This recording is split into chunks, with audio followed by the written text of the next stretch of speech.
In today's tutorial, I'm going to show you how you can press flowers just like a professional. I have been a floral preservation artist for about 5 or 6 years now, and this is my updated video on how I like to press flowers. Now, the first thing that you're going to need is obviously a press. So you can go traditional press like this one, or you can do a microfleur press. And I'm going to show you both techniques. When it does come to a traditional press, the paper you pick is important. I personally like to use watercolor paper as it is quite absorbent. Another great paper option are blotting papers, but they are at a higher price point. Blotting papers are designed to soak up oils and moisture, so they do work really well when it does come to pressing flowers. And some cheaper options are newspaper as well as printer paper, but you will find they won't soak up as much, so you do need to use probably triple the amount of paper than you would if you were to use a blotting paper or a watercolor paper. Now, one item that you do want to avoid using is paper towel. So I'm just showing you here what it looks like when you do use paper towel to press your petals. So you can see here this paper towel has quite a strong pattern to it, and that will then press into your petals as it is drying. So even though paper towel is really absorbent and it will help take that moisture out of the petals really fast, it's also going to leave a groove and a pattern onto the petals, which is not what you want. So you definitely want to avoid using paper towel. The only time I would include paper towel is in between multiple layers of paper, so that way there is no chance for the paper towel to be in direct contact with the petals, and just to help absorb some more of that moisture, especially if I was doing flowers that were quite particularly big and contained a lot of moisture. I can always add paper towel in between the layers of my paper. But you can see here with those petals that I added in, there is a really noticeable pattern going across them. When it does come to pressing your flowers, there are a few things that you need to think about before you get started. One is the type of flowers that you have. So I have a rose here, and roses have a lot of petals. They're very densely wrapped around each other, and a rose is quite a 3D shaped flower. So I'm going to have to change the shape to be able to press it and make it look like a rose. So the first thing that I'm going to do is remove all of those center petals, as I need to debulk some of this flower to be able to press it. So if you do have flowers that are like roses with lots of petals and they are quite a big thick 3D shape, you do have to change the flower slightly to be able to press it well.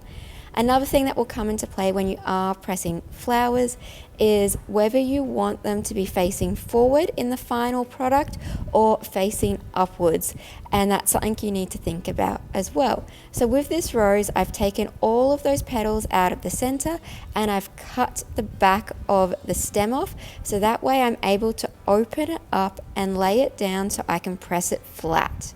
When you are pressing a flower like a rose that does have a lot of petals, something else that you need to think about is you're going to get a lot of moisture coming out of that. So it's good to double or triple up on your paper in between those layers to help take some of that moisture. Now I'm doing the exact same technique again on this rose. So this rose was a little bit older, it was a lot more delicate, so I was a lot more careful in removing the petals from this, just because the flower was a bit old and it does have a little bit of damage to the outside petals, which you can choose to either remove before you press them, or you can color correct them at the end. But whatever damage is on the petals when you press them is going to be there when the petals are dry. Now for this rose, I'm just going to press the petals individually, and I'm not going to do it to reassemble, so I don't have to worry about the stem to my flower. So the easiest way to do this is just to get a Stanley knife and cut the flower right at the base. When you do this, all the petals will naturally just fall apart, from their sort of shape that they've held, and then it's really easy to just pick the best ones and press them in your press. When you are pressing petals individually, it's really important to give them a little bit of space around each other, just because you don't want them to overlap, because that can create a buildup of moisture, and it also might mean that as they dry, they might dry stuck together.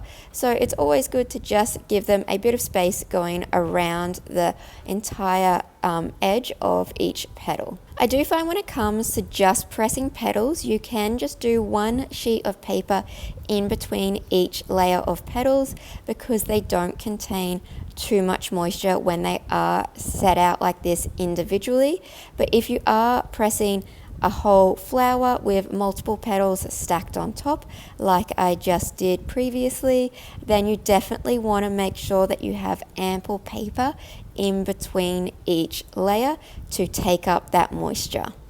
For this next flower pressing technique, I'm going to fully deconstruct a rose to be able to reconstruct it again once it is pressed. So I'm holding the petals of my rose and then just twisting it slightly to be able to pull out that stem and center.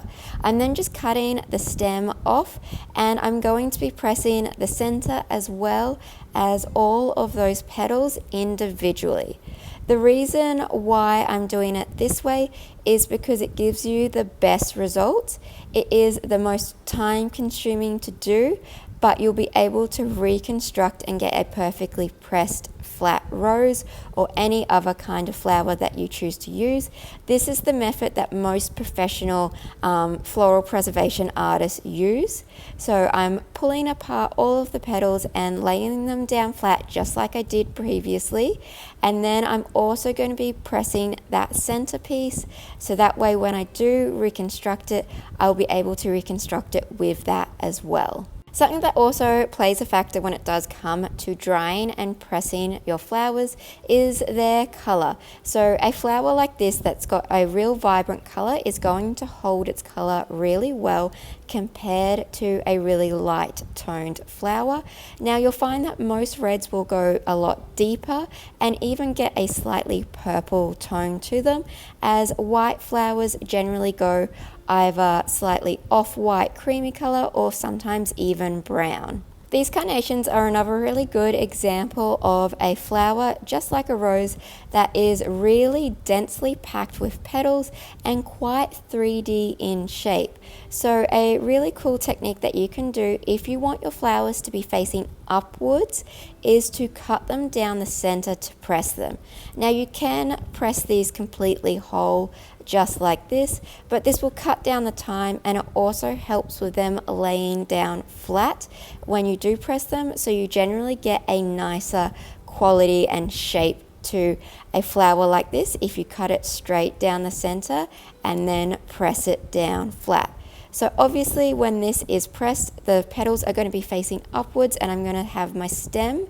And if I wanted my carnations to be facing forward like my roses, I would need to do the same technique where I pulled each petal apart, pressed it individually, and then reassembled my carnation once it was dry. So this is just another way that you can press those more harder shaped flowers because of all their petals and because they are quite thick, is by cutting them in half and pressing them like this.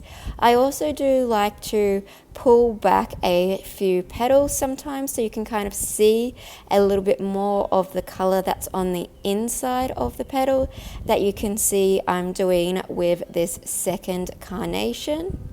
Now when it comes to pressing leaves, you can either leave them on the stem like I'm doing with this piece of eucalyptus. I will have some of the eucalyptus folded over different parts of the eucalyptus, but it's still going to be identifiable as a eucalyptus piece. Or what I can do is cut them individually, so that way I can press each leaf flat and then reassemble, very similar to what I did with the rose. It's really personal preference with how you want them to look, but I find with most leaves I generally do tend to leave them on the stem, and I do the same with smaller, more delicate flowers like this baby's breath, because it would be very hard to press each of the little baby's breath flowers individually and then reassemble it back on the stem, and it will still press really nicely, being kept as a one piece on the stem. Whenever I am pressing multiple different types of flowers in the one go, say from a bouquet, I do try to keep each layer just to that particular type of flower. So this layer is just baby's breath, and they're all going to dry at the same time, at the same rate, because they are the same type of flower. But if I was to put a whole rose and then some baby's breath on the same layer, obviously the rose is going to take a lot longer to dry, and that will then affect my drying times. Whenever I'm pressing flowers, I always do this next step. It's absolutely critical to get the best out of your flowers. When it's been 1 to 2 days, you want to completely take all of the flowers out of the press and change the paper over. You'll find a lot of the time the paper has soaked up a lot of moisture already within that first 2 days, that if you don't change the paper over, your flowers will then start to rot because they'll be sitting in that moisture. This particularly does happen when you're doing bigger flowers like roses. You don't get this as much with petals because they obviously have a lot less moisture. But if I do not change the paper within 24 hours to 48 hours, I will find that my flowers will start to mold, discolor, and completely rot. This is a great example of what will happen. So this is the yellow rose that I pressed, and I left it for a week and did not change the paper. You can see here that paper has gone moldy due to all of the moisture, and so has the flower. The yellow has also gone to a really sort of dirty mustardy color, and the flower has just completely started to break down and does not look very pretty, and that's only been a week. So it's really important to make sure that you do change the paper within 24 to 48 hours since you first press. And this is some examples of what the baby's breath and the leaves look like completely dried. So they've held their shape well and they have a really nice color to them. I'm really happy with how these have turned out. They're still really vibrant, but they are now all dry and ready to use. Flowers like pansies, daisies, and this gerbera that I'm going to be pressing are really great to press because their petals already lay pretty much flat. So all you have to do is cut the stem off and place them in your press. For this, I'm going to be using my microfleur press. So a microfleur press is a press that you can put in the microwave, and by using it in the microwave, it then speeds up the drying process. The press is completely made of plastic and comes with these fabric pads that you place the flowers in between, and then you just place on the clips. Once you have all the clips on, you can then put it into the microwave. I like to do just 30-second bursts, as it does heat up quite a lot and you can easily burn your flowers if you overdo it. But you can do a 30-second blast, check on it, and then put it back in if it needs a bit longer. So this flower took 2 minutes in total to completely dry out. And this is what my flower looked like once it had been dried in my microfleur press for 2 minutes. Now sometimes flowers will dry a completely different color to what they were when they were fresh. You'll find this happens a lot with tropical flowers. Or sometimes you can have a bit of damage to the petal, and therefore when it dries it can go quite brown. So a way to fix that, and this is a way that a lot of preservation artists use, is by color correcting. Now when I color correct, I like to use Language Art pigments. This is what I find works really well, but there are multiple different ways you can color correct. Some people will airbrush, some people will use acrylic paints, and some people will use some sort of art pastel. But this is my preferred method. This is the red rose from the start of the video, and you can see that red went a lot deeper as it dried to an almost purple color. Now with this rose, I'm really only needing to color correct those outside petals. Because they were on the outside, they're obviously going to get a lot more damage than the petals that were on the inside of the rose. So I'm only going to be going over those petals. Now I've tried to color match as close as possible with my pigments. I'm using a mixture of a red brick color and a phthalo blue to create this color, and I'm then just applying it with a really soft brush, really gently. You do have to be really careful because they are so thin and so fine, they're really easy to damage. And I'm just color correcting in any spots that look a little bit more brown and not as perfect as the rest of the petals.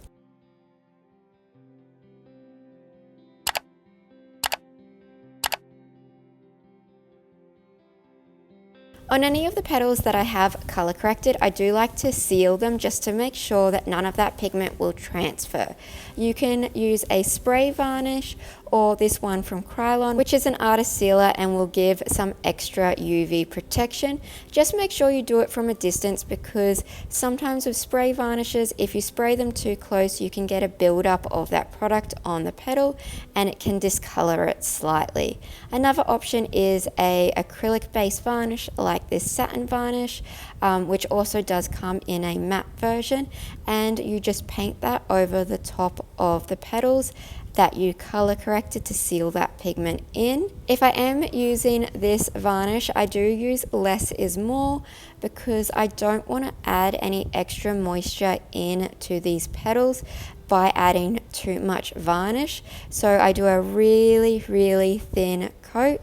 If you do add too much, it can sometimes make the petals slightly curl or have a slight ripple with that moisture being added into them. And then I just let them completely dry before I start to reassemble my rose. Now this step is optional if you are going to be placing it straight into a frame and there's no possibility of that pigment transfer, then you don't necessarily need to seal them. When it comes to reassembling the flowers, this is the glue that I like to use. It's acid free and has a neutral pH, so it's great to use on flowers. I know some people use PVA glue and different sort of craft glues, but this one I find gives me the best results. I've used PVA glue in the past and it has left some sort of little stains, like little wet spots on particular types of flower petals, so I really like to use this one instead. Now I'm just placing down all of my big outside petals first, and I'm going to be working from my large petals going in towards the center, getting smaller with each row of petals. When it does come to reassembling flowers, I rarely have ever used the full amount of petals that were on the original flower to begin with.